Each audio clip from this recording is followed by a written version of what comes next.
এই গরমে তীব্র তাপপ্রবাহে লাউ গাছকে সতেজ রাখতে, লাউয়ের ফলন ঠিক রাখতে এবং লাউয়ের অতিরিক্ত হারভেস্টিং করতে এই সবুজ লিকুইড সারটি আনাজ খোলা কাটা এবং গাছের শুকনো পাতা থেকে তৈরি করে রাখুন। সপ্তাহে 2 দিন ব্যবহার করুন, 2 থেকে 3 দিন ব্যবহার করুন, তাহলে গাছের গোড়া ঠান্ডা রাখবে এবং গাছ সতেজ থাকবে, লাউয়ের ফলন অতিরিক্ত পাওয়া যাবে। কিভাবে এই লিকুইড সারটা আমরা তৈরি লাউ গাছের এই যে ফলন, লাউ গাছের এই যে ফলন আমরা দেখছি গাঁটে গাঁটে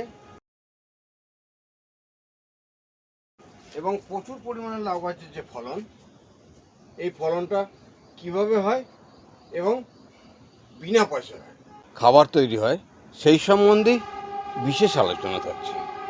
নিচের ড্রামটা ছিপির দিক পিছন দিকটা কাটা, আর নিচের ড্রামটা পিছন দিকটা কাটা, যার উপরে ড্রামটা বসানো আছে পাতা পচাগুলো লিকুইড হিসেবে গলে গলে ওই ড্রামে পড়ছে।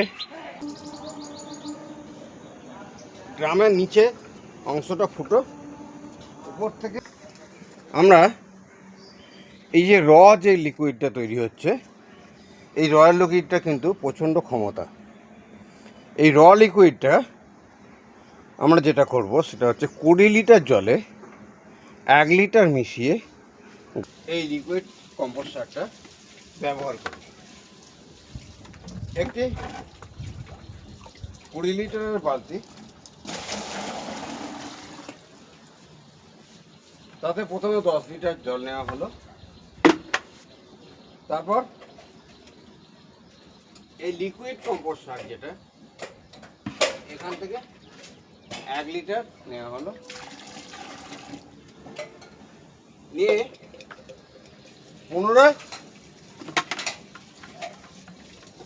এই মিশ্রণটির উপর আরো 10 লিটার জল দেওয়া হলো।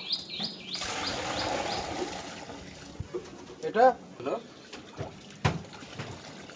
এই মিশ্রণটির কালারটা হালকা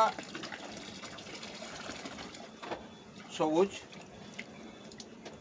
এই মিশ্রণটি আমরা রেডি করে রাখবো আর সপ্তাহে 3 দিন গাছের গোড়ায় ব্যবহার করব।